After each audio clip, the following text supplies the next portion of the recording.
Welcome to the Big Bets on Campus podcast. I am your host, Kai McEwen, joined by the rest of the three-man weave crew, Jim Root and Matt Cox. Every Monday morning, we'll be dropping a new BBOC episode talking all things betting in the world of college hoops. On today's episode, we're going to discuss some key games of the week, both at the power and mid-major level, talk some live dogs, some favorites, some spots, and of course, our trash play of the week. Fellas, how you doing? Let's get into it. Jim, are you ready to break down some big games for Monday and Tuesday? Kai, it sounded to me like you said every Monday morning, and that's what it was for everybody last week It was. after the picks of the weave. My God, let's try to repeat that performance. I believe we had a net 13-2 record, maybe with a push in there. So if we can continue doing that, we will make the people some money. So make it the Monday morning. Pretty good stuff. Well, on Monday, there are two huge games, Matthew Cox.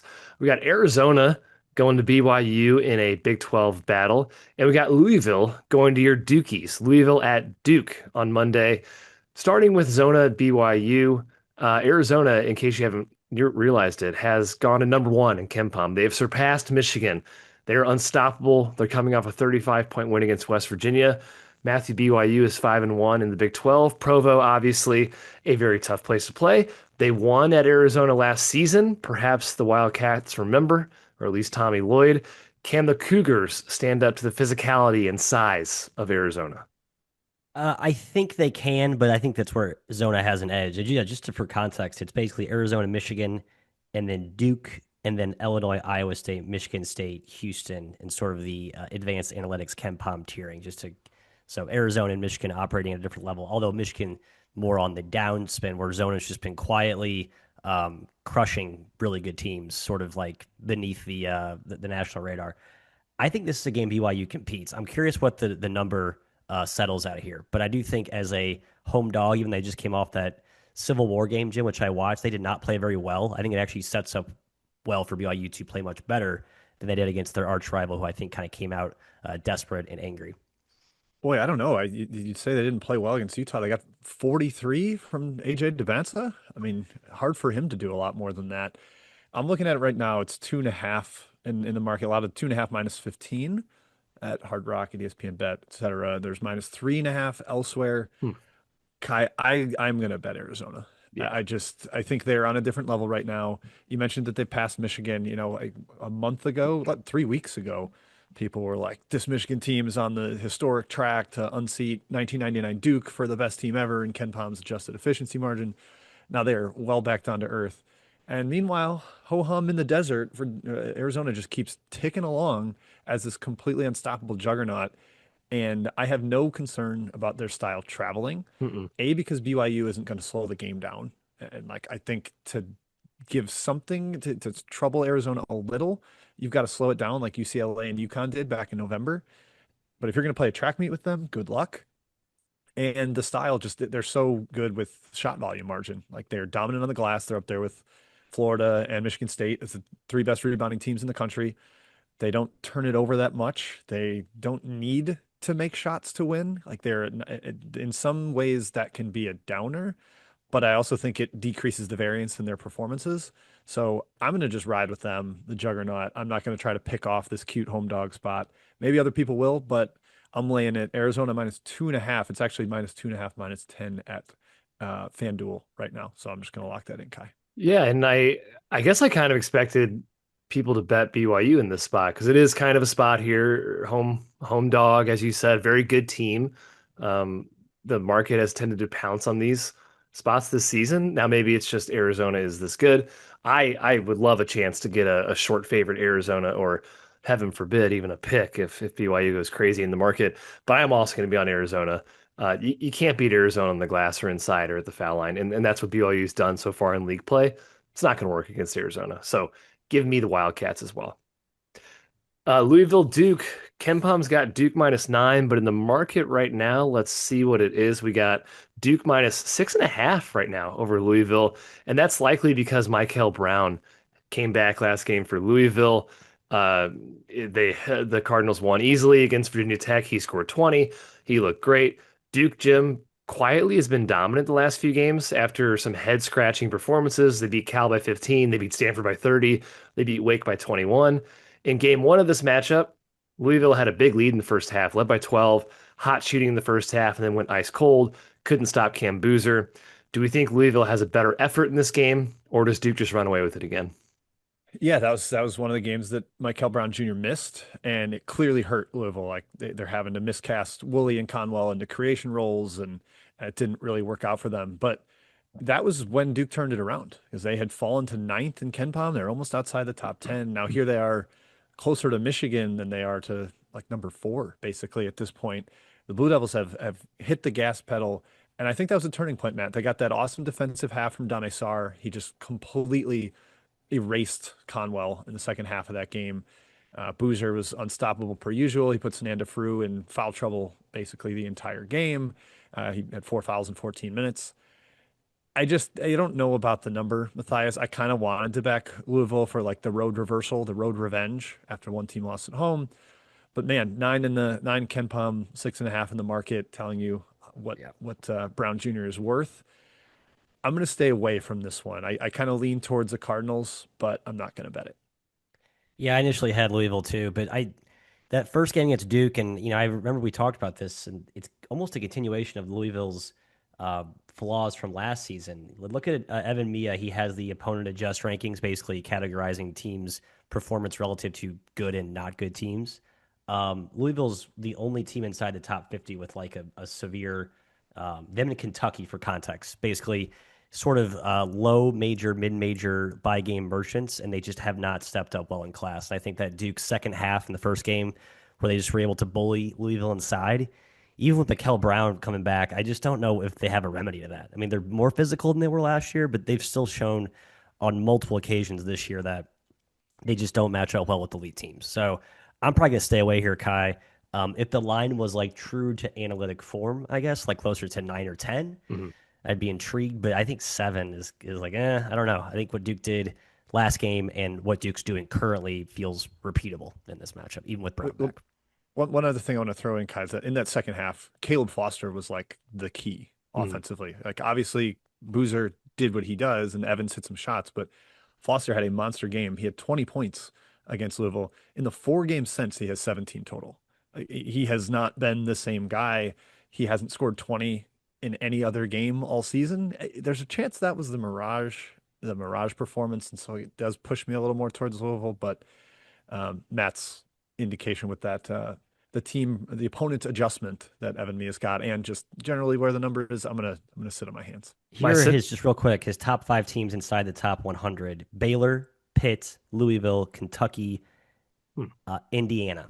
Like that adds up to me. Like just teams that just really haven't played well in big Yeah, games, haven't th- stepped up in class. those teams fit the bill. My sentiments exactly though. If it was closer to 9 or 10, I'd be thinking about Louisville. No thanks at 6.5, 7. On Tuesday, I picked out 3 more big games. There's actually a few even more games than we're going to talk about here, but going to highlight 3 on Tuesday. A rivalry game, Purdue to Indiana. Matt Cox went to Indiana, so he might have an opinion on this game. Kempom makes this one Purdue -4 at the Hoosiers. Boilers off 2 straight losses, including a recent home failure against Illinois. Indiana just punked Rutgers after losing 4 straight. Matt, I think the Purdue front line pretty much destroys Indiana. And you just mentioned the step up in class stat. Can Indiana step up in class and compete with Purdue? I skeptical, but I think against this version, the version we saw lose at UCLA, the version we saw get dominated by Illinois, which I know was largely the Keaton Wagler explosion story. But Braden Smith had the ankle issue come back. He still played really well. I just don't think he's 100%. In those lineups that Painter was trotting out, I mean, TKR, Jim, as you said, was on a milk carton. I think against that brittle, kind of flawed version of Purdue, I think Indiana actually has a chance, but we'll see where the number opens. You say Kempom 4. If you just isolate Q2 and better this year, it's Purdue -7. Speaking to my point earlier about Indiana being one of those teams that just hasn't played well against good teams, I'm going to stay away. There's too much uncertainty with Purdue right now, Jim. I want to back Purdue here. I'm not going to. Do it. I'm doing it. Purdue up to 5. Give it to me. I know you mentioned Smith's ankle, but what's up with Tate Conaway? Is he okay? He's played 18 minutes combined the last 2 games, returned against Rutgers, played 16 minutes Yeah. off the bench and was okay. Like not really a major difference maker. I think you need him on the ball against Braden Smith to really hold up here.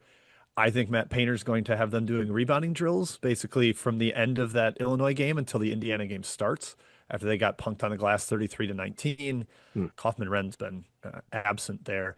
I don't think Indiana can mismatch hunt Purdue's defense the way that Illinois did, Kai. That's the biggest thing for me. They really got exposed there because they don't have big wings. They don't have they're really just athletic defenders. And Illinois just picked on that. Indiana, I guess you could like kind of try to do it with Tucker DeVries, but Yeah. he's no Wagler off the bounce, getting all the way to the rim. He's got the step back game, but not quite that. Wilkerson, maybe a 6'6" scoring guy, joked on Twitter that Purdue can't guard anybody that's 6'6" or 6'7" that has ball skills. I think this one ends up being a little bit of a punking in the paint after Purdue got punked. Yeah. So I'm going to lay it with Purdue on the road.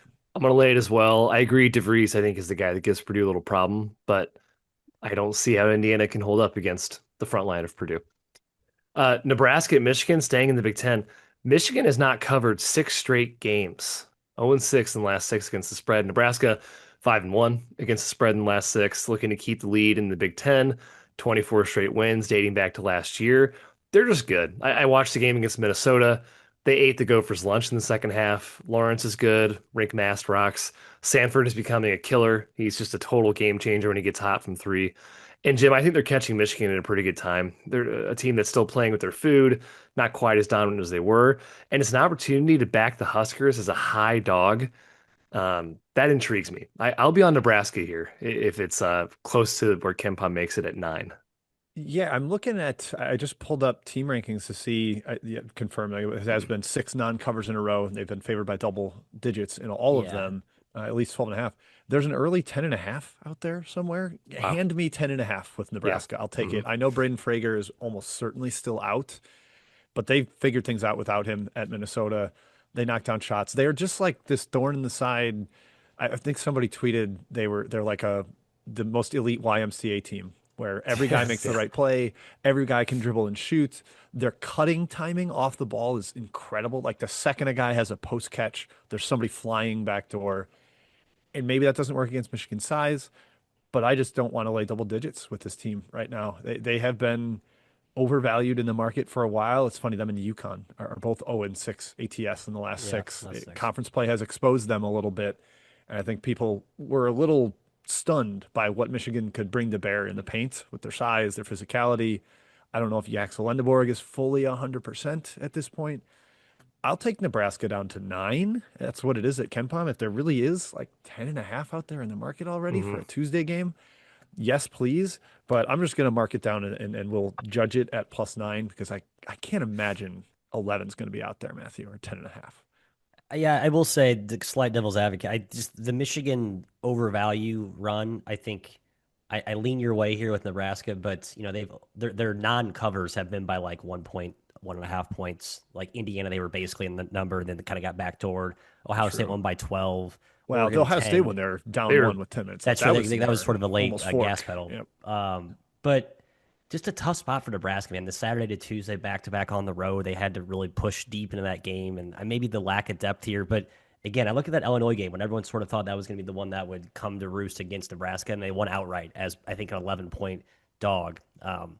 Yeah, I like Nebraska. I think the market's going to actually bet Nebraska here. I feel like there's been like this sort of anti-Nebraska sentiment, where if you're like riding the Nebraska train, you can usually wait. This what I feel like you're going to money will come in on the Huskers as sort of a continuation of the Michigan slight plateau that we've seen recently. Yeah, Nebraska down to 9 for me as well. That'll be an official bet. Finally, Kentucky at Vanderbilt. Vanderbilt -7 per KenPom. Hey, the Wildcats have won 5 in a row, Matthew, all without Jalen Lowe. Played 3 minutes in one of their wins. And Jaden Quaintance. Vanderbilt, they woke up after beating Mississippi State following 3 losses.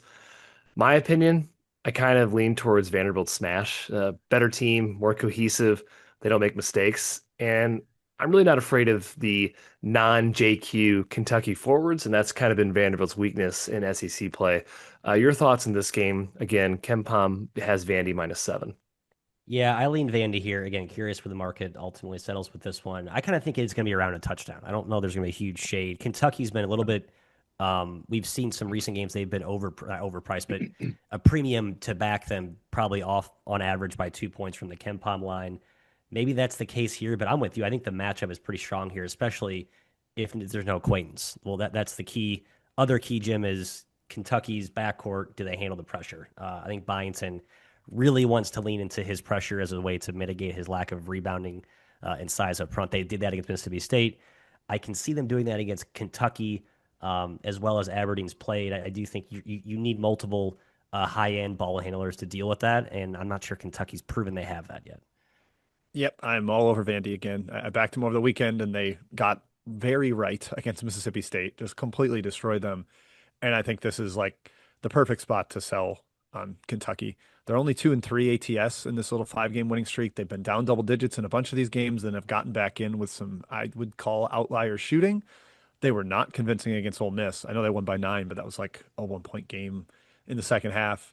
I think Vandy's much better. They're not going to get exposed inside, as you guys both mentioned. And man, that ball pressure against Denzel Aberdeen and motions at the rest of the Kentucky backcourt. I guess it's Colin Chandler and Owe, who I like as a player, but not as a handler of pressure. I think this is one where I'm not going to overly respect Kentucky on the road. That funky home court of Vanderbilt, Kai, I will lay the touchdown -7. I don't want to go higher than 7. So I'm just going to stick it at 7. That's where Ken Palm's got it. Yeah, lean that way towards for me. Not an official bet though. So yeah, we're all Commodores on Tuesday. Mid-major games, fellas. I got 2 picked out from the Mountain West. I got 2 picked out from the A10. Pretty solid slate on Tuesday. Nothing on Monday, but some good Tuesday games here. So in the Mountain West, Grand Canyon going to Nevada. Ken Palm's got this one, Nevada -4. Grand Canyon 6-2 in the Mountain West, 3 straight wins, including 2 over San Diego State and Utah State.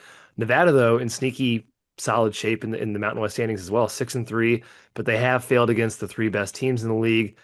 Matt, I kind of lean towards Nevada here at home. Comer's been a stud for them. Opponents aren't going to shoot 25% from 3 the entire Mountain West play against Grand Canyon. Eventually that's going to break. Perhaps it's in this game, but a slight lean for me with Nevada. Your thoughts? I have a big Nevada lean here. I'm very curious where this number opens as well. We spoke with Bryce Drew on the late night show with Tom Mosser and Mountain West Look last night. He said that Brian Moore still getting evaluated. He may come back, but it sounded more ominous. I think the Jaden Henley point forward experiment that Drew talked about preseason is starting to come to fruition. Makes me think I'm a little bit undervaluing this GCU team and its current form, but off 3 big games, I think they're due for a little bit of a stinker. We've seen some inconsistency with them this year because their guard play is a little bit erratic. I know the Youngstown game feels like forever ago, but that's just, I think, one example where it's like there is some evidence that this team is not always at their best. And I like this Nevada team. I think they're kind of flying under the radar right now. They're a little bit banged up inside, but they've been pretty consistent as well. They're deep. They're getting contributions for a lot of guys. I think this is a great spot to back the pack, Jim. Yeah, I actually had Grand Canyon written down, and just you guys talking about it, I'm not going to back Grand Canyon. I agree with you. The spot is no good. I would have thought maybe Grand Canyon was a fade last game after the home Utah State, home San Diego State, back-to-back wins, and then they go on the road and handle Fresno. But man, I think Fresno is not a good team and fairly poorly coached. But now they're second straight roadie at elevation against Nevada, a team I definitely have undervalued at times this year. The fact that they're inside the top 70 of Ken Palm is maybe higher than I would have ranked them. So, and off a loss too at the pit back home. The spot's too much for me, Kai. I looked at the 4. Like I said, I wrote it down, and I am backing off of that. Stay away from me. Just big thing on that Fresno game. Fresno was up 2, and then Collins and Gorey fouled out. Like I mean, maybe they're 2 most important players with all due respect to Kai's boy, Jake Heidbreder. So I think we could be our GCU narrative could be very different if Fresno wins that game, but I think that kind of what sets up for what I believe is a good spot here for the pack. I agree, and of course, Grand Canyon got lucky against San Diego State. Should have lost that game. Aztecs and some reffing blew it at the end. Speaking of the pit, the team that plays at the pit is traveling to Las Vegas, New Mexico -6 on the road at UNLV per Ken Palm. UNLV off a San Diego State loss. New Mexico coming in at 7-2 in the league, a top 50 Ken Palm team, fighting for an at-large bid here, Jim. They have the best defense in the league. I don't think UNLV can really exploit this defense. And the Lobos, of course, under Eric Olin, a terrific team at protecting the ball. They don't turn it over. I tend to think they get it done here, but nothing strong. Yeah, I've been really impressed by New Mexico. I don't think anybody looked at this roster in the preseason and said, "Oh, that's a top 50 team that's going to flirt with that large bid this year." Olin's just that good. Really, really excellent coach. I would lean their way, but Matt, UNLV is like the ultimate, not variance monster in terms of like the way they play, but their outcomes have been all over the place. They're 320th in consistency per Haslametrics, and I think that checks out exactly. And some of the home losses they've taken, then to be able to go on the road and win at Utah State, the arguably the best team in the league. Was able to nail San Diego State on Saturday. Shout out to weekend listeners of BBOC. That was my favorite bet of the weekend. And the Aztecs took care of business. But I'm going to stay away from this UNLV game, Matthew. It's not quite enough of a bad spot where I'm willing to fade what is a very erratic team. Yeah, and I think they are. I think the erratic behavior is sort of indicative of like their roster lineup has been a question mark all year. They had a ton of injuries. Pastor loves to change defenses. I think that also plays into the variance as well. I lean New Mexico here, though. I'm with you. I was super impressed with what I've seen, how they're playing. They got their guards in Tenet and Albury are playing really well. And then CJ Hall, the freshman, is just such like a quintessential Jake Hall. Thank you, not CJ Hall. Yep. Like strong guard who can kind of back you down and post you, but then he can stretch it. It reminds me a little bit of like a thicker time a guy, just not as lethal of a shooter, but a versatile piece that just seems like a classic Triton guy. And their size up front's been pretty good too. Deep, versatile, tough to prepare for. I lean Lobos here, but no bet for me. Sorry. To the A10 we go, and SLU is maybe the best, or excuse me, the most fun team in the country to watch. They're hosting George Washington. KenPom's got the spread -11 in favor of SLU. They're just so unselfish, the Billikens, Matt. They're so fun to watch. They get great shots. They rock on defense as well. I got to check if they're still this way, but as of Saturday, and yes, as of today, number one in the country in effective field goal percentage on both offense and defense. That's crazy. We know George Washington has haymaker ability because it does have talent, but I think the Bills are too good. You take away Castro, and I think GW kind of cracks, and I think SLU can do that. What are your thoughts, Matt? Again, KenPom -11 towards SLU. Yeah, it just stinks for. I think SLU's going to drop one of these games coming down the stretch. And I don't think it's this one, but you're right. The haymaker punch ability that George Washington has is substantial. And Dayton comes to town Friday, Jim. I don't think they're looking ahead past this team, but the Arch Baron rivalry is obviously very meaningful. And that's a quick turn after the Tuesday game, coming back from middle of nowhere, upstate New York, after dominating the Bonnies. My God, they couldn't miss. You wonder if SLU is going to play their A game. I think they play a B game here, but what George Washington team shows up, I have no idea. I never have any idea.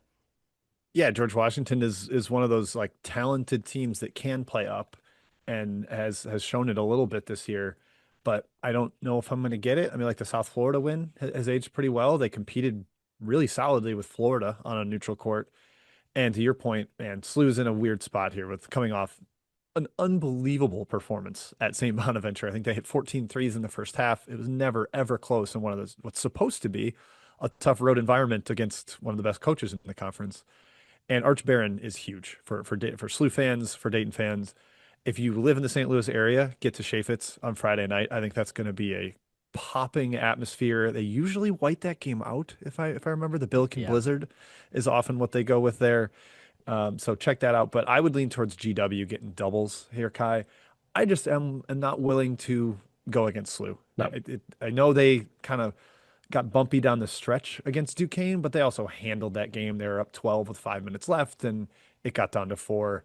I think that was more of just like sometimes SLU is going to have a small stretch. So I don't want to fade them. I just think it's a big number for a GW team that has enough talent and depth to play up against this SLU team. I'm with you guys on that one. Yes, staying away. Don't want to fade my SLU Bills. They're so great. Josh Shirts.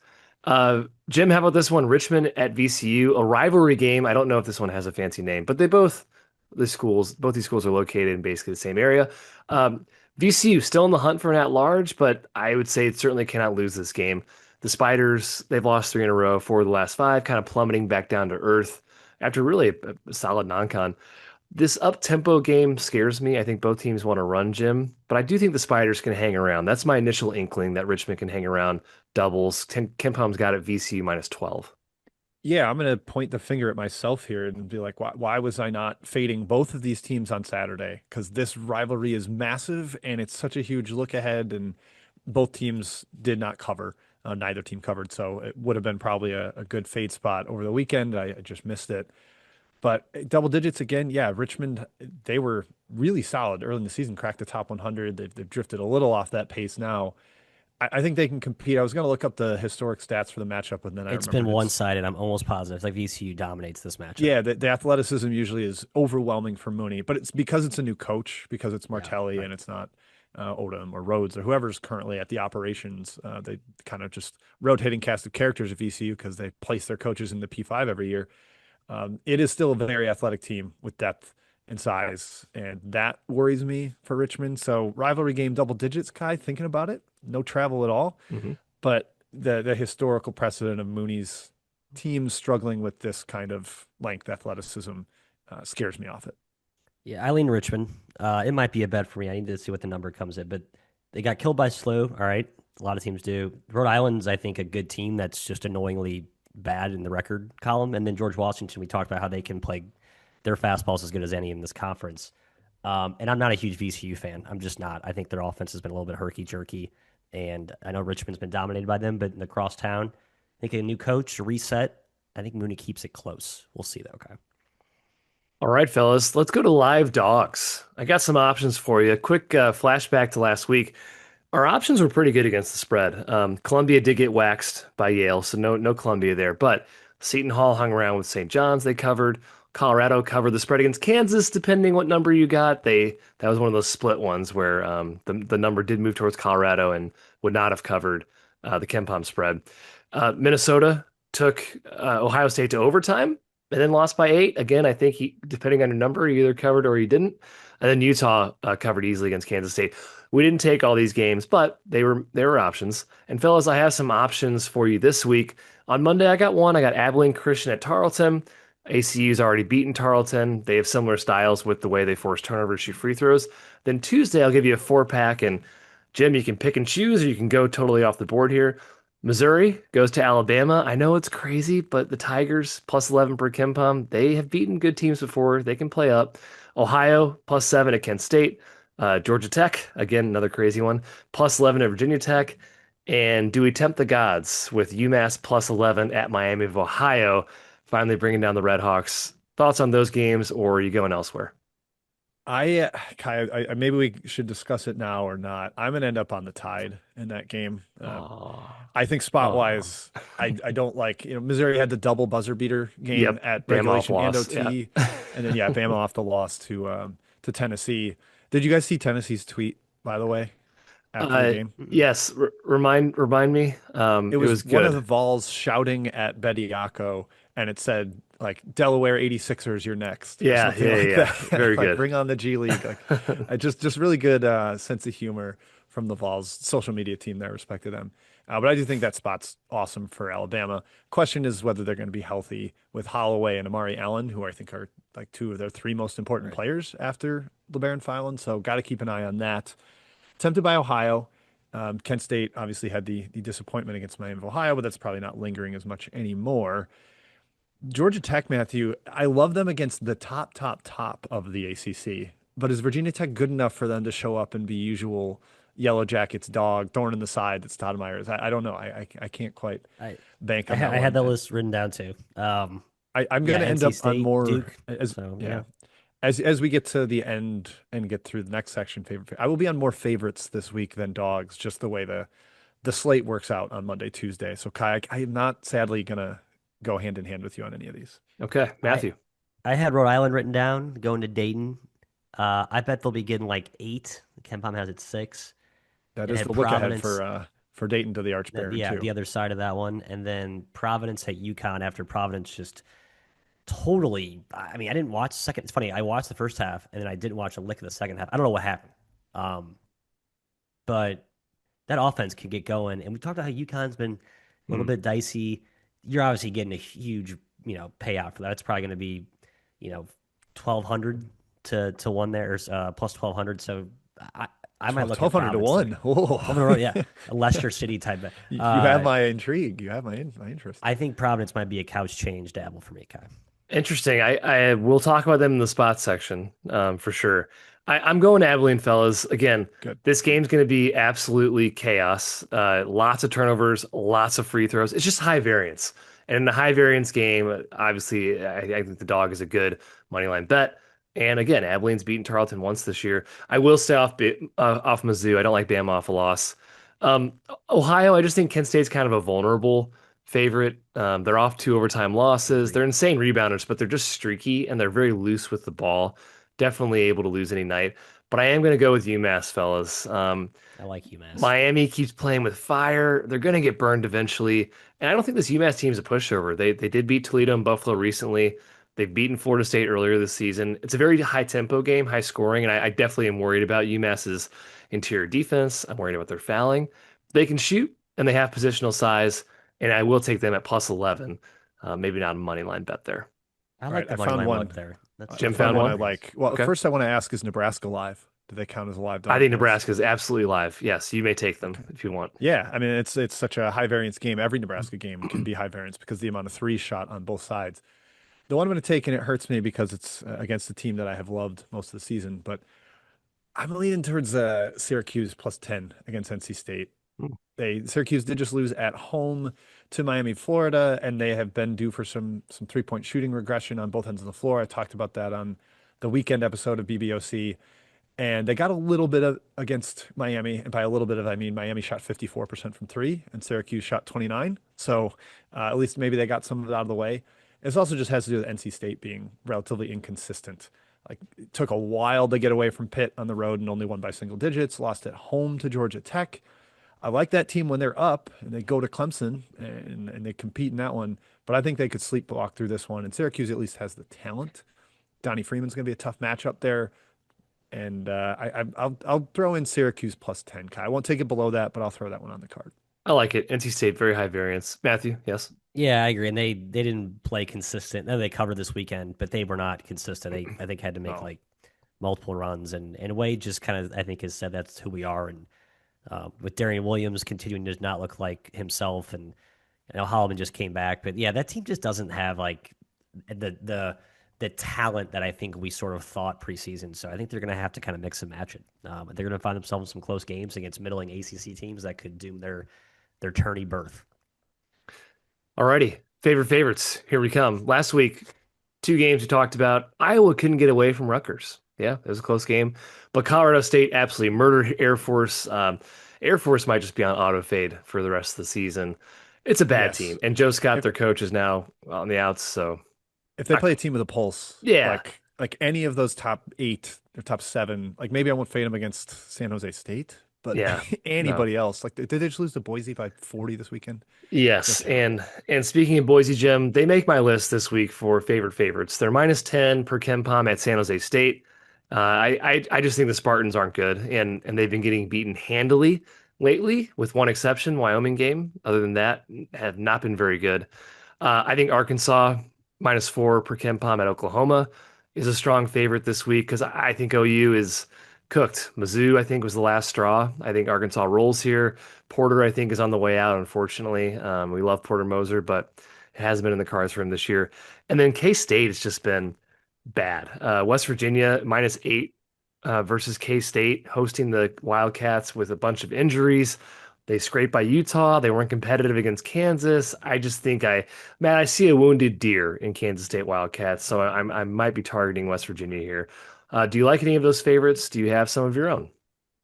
I'm just looking at West Virginia's splits this season. They're 8-4 against the number at home, but as a favorite, they're only 6-6. It's just Hodge and that team. It's just not a team that I trust to like win by margin as much as I dislike K-State. I honestly the Oklahoma one was the one I was close to pulling the trigger. We'll see what that price comes in at, but I'm with you. I think they're just that kind of broke them, the Mizzou thing. I think their spirit's broken.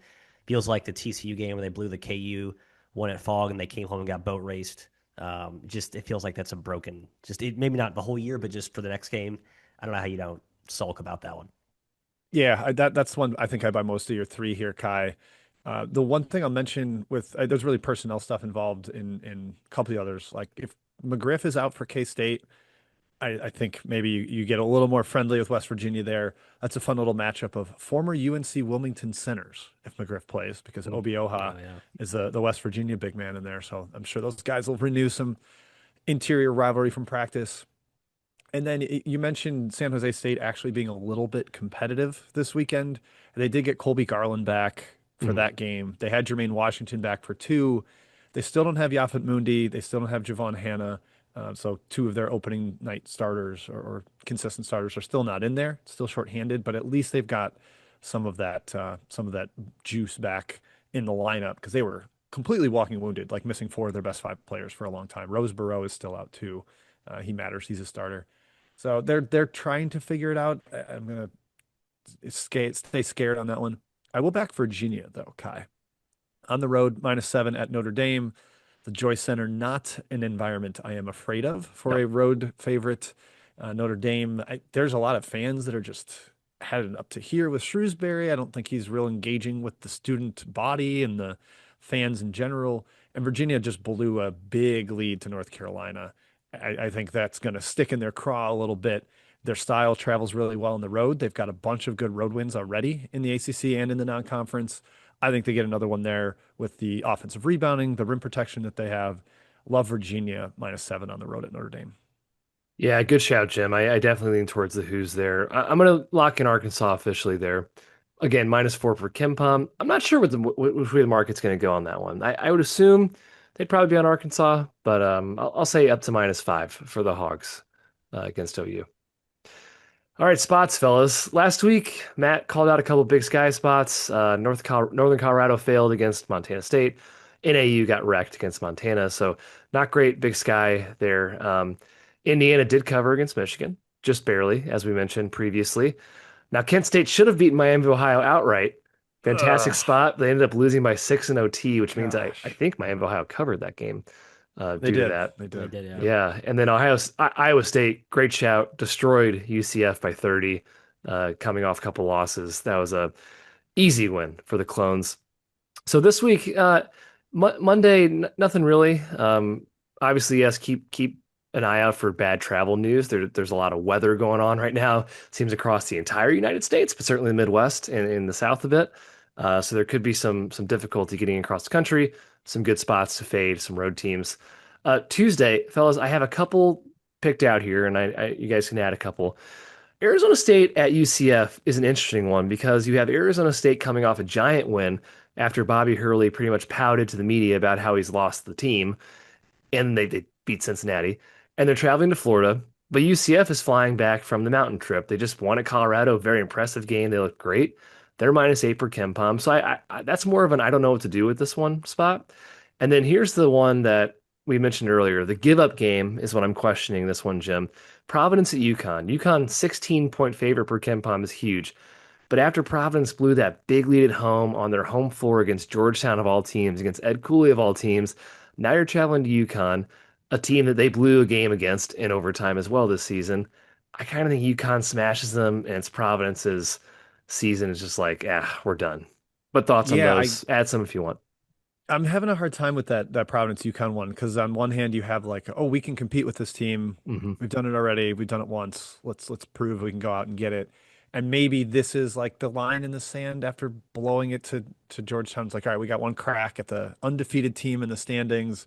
This is where we, maybe prevent our season from being over. So I'm a little scared of that. And as mentioned, UConn has not covered six in a row. Like they just have not been a convincing favorite recently. Providence has moved Oswin, the big guy, to the bench. I guess he came back into the starting lineup. They need him out there against Terrace Reed in the paint, but the UConn offense just hasn't gotten in rhythm quite yet. So I'm staying away from that. And yeah, Kai wanted to back UCF, but the fact that they're traveling almost as far as ASU, that Hmm. one just couldn't quite get there. Two spots I am going to take Alabama -11. Mentioned that earlier. Uh, I kind of hope it's like 8.5 if one of Holloway or Allen is not playing, but we'll see what the market says. I think the market bet Alabama despite their absence because of the Bediako thing. And market bet them up against Tennessee. So I'm going to have to monitor that. I'd like it to be 11. And then Maddie, I'm going to go the Georgia Bulldogs, team that maybe I've not given enough credit to, but they got blasted at Texas in the second half this weekend, like just completely outclassed in the second half. And I'm going to sell high on Tennessee off that huge road win against Alabama. I think that's a good midweek spot to back the home team right around to pick. It's -1. I bet it up to -3. I think they can beat in the paint with Cyril against that rebounding of Tennessee. So two SEC ones there for me, Matt, Alabama and Georgia. I'll just confirm Providence. I know I talked about it earlier. This will be an official play for me. I have a smaller card this week. Oh. I again, second half, I don't know what happened. That was like a Twilight Zone experience, but I just liked how Providence's offense, which is very much like wing positionalist creators with Vox and Mela and Sellers, but he can get downhill. And UConn's defense has obviously been really good, but they if they have a weak part defensively, it's probably on the wing, and I think that's maybe where Providence can maybe spread and shred a little bit. And obviously the boards are a concern. Guarding Terrace Reed is a major concern. Maybe this is a Duncan Powell hits 4 of 8 from 3 in a stretch type spot. Just a lot of avenues where I think there's some real compete here and a burn the boats situation after what feels like could be the season killer for the Friars. But like you got nothing, you got house money, you got nothing to lose. Why not go into stores, play your butts off and go out, again, cover against a team that hasn't covered in 6 straight. Yeah, I like it, Matt. Yeah, and why be confident in a 16-point favorite UConn after what we've seen recently? Great team, but not covering, and we know great teams cover. Nothing for me though officially in the spot section, fellas. We end our podcast here with trash before we recap our bets. Great trash section last week, fellas. Drexel and Towson was indeed a trip to the dentist as advertised. It was a 59-58 point game, scoring game in favor of the Tigers. They win by 1 in an ugly battle, 117 points total. Yuck. Not many trash options this week. I went with the NEC because we haven't really talked to the NEC a whole lot. Central Connecticut at Stonehill, a 64 possession game, projected for KenPom. And what surprised me here, Jim, was Central Connecticut -2 against Stonehill per KenPom. Sign me up. I understand Central Connecticut hasn't been quite as strong as most expected them to be, but Sellers is a great coach. They've beaten Stonehill this season, and Stonehill's a weird team to try to peg down. They compete with LIU, but they also lose to St. Francis. They should have lost Chicago State. Give me Central Connecticut getting their mojo back here as a short favorite after they led the entirety of game 1. Yeah, I don't know what to do with them. I haven't watched Central Connecticut, but I follow them through. They have like 2 very loyal fans on Twitter. I think Matt Morrow, the mid-range jumper, and he is so mad at their defense right now. It's funny. Like they're 336th in the country, dead last in the NEC, deservedly so, to be this angry at their defense. And they're not like that tiny. You think it'd be like, I remember they've got some smaller guards in the past, but they're not quite that this year. Just can't get stops. I'm curious what happens with Stonehill following the collapse against LIU. Like they sort of had that game 1. We're going to knock off the favorite. And then final like 2 minutes just couldn't score. And LIU took control and got the W. So I do kind of lean Central Connecticut, especially if, we're highlighting a trash game here. Had to bet it, I'd definitely be on the road Blue Devils. If people want to get into this dumpster and muck it around, I would certainly recommend CCSU -2. But Matt, I'm going to sit this one out. Yeah, I lean their way too. I thought they would be right there with LIU, but I think LIU is they were the more talented team, and talent has played to its form in CCSU's. Maybe Patrick Sellers' coaching mojo just isn't up to the same magic as it was last year, which is, again, still a solid team, but I think he kind of convinced us all they could hang with LIU's talent, but that just hasn't been the case this year. All right, fellas, let's recap betting this week. Again, really good week last week for the boys. I'm going with Arizona as a short favorite at BYU. I'm going with Purdue as a presumably short favorite against Indiana. Nebraska, I'm taking the undefeated team as a big dog, or at least a almost big dog. I think it's going to get close to 10. Well, we saw already early looks 10.5 in the market. I take it down to 9. UMass +11. Miami of Ohio. I'm going to do it. Abilene Christian +7-ish, but also a little sprinkle against Tarleton. Arkansas -4, -5 against Oklahoma. And finally, Central Connecticut -2, 2.5 against Stonehill. That's my 7, Jim. Big week for me this week. I love it, Kai. Put yourself out there. Ride the high of the confidence from last week. I will confirm that 10.5 is available on FanDuel right now, and Fantastic. it's minus 102 for Yeah, plus 10.5. that's taken. So Yep. I'm surprised that that's A, available, and B, juiced the way that it is. Because I'm going to sync up with you on the first three. I'm on Arizona as that short road favorite, Purdue as a slightly longer road favorite, around 4. I would lay up to 5. Nebraska down to 9 in that road game. Maybe a tiny sprinkle on the money line. I do think that's going to be a really popular side, just because Michigan hasn't been playing well, and Nebraska is starting to capture the hearts and minds of the masses. Then I'm going Georgia -1, Vandy -7, Alabama -11. I'm really curious what that line ends up being with the injuries on the Tide side, but I'll lay up to that 11. And then hunting the dog to include here, Syracuse +10. Feels not good to back Red Autry, Matthew. Yeah, He's good not luck to you. been very good lately, but on the road at erratic NC State, here I am taking Red Autry against Will Wade. We'll see how that ages over the next 2 days. Yeah, well, your bet comes down to Donnie Freeman basically. So it's not a coaching bet; it's a Donnie Yeah, Freeman yeah. play well. I got 3, keeping it tight. I go with Providence. I think 14 is where I'm drawing. It's what 17, I think, on Ken Palm. 16, 16. 16 on Yeah. Ken Palm. 16, man, 12 is too low. I think 14 is where I draw the line on that one. Ohio, 6 will be my strike there. Ken Palm 8. I think I need 5 is probably a reach. I think I need at least 6. And then Richmond, double digits, 10. I probably will split that between first half and full game. It's just VCU at home. The Siegel Center has been a place where second half runs or bury dogs. It's where dogs go to die. So I'm probably split that.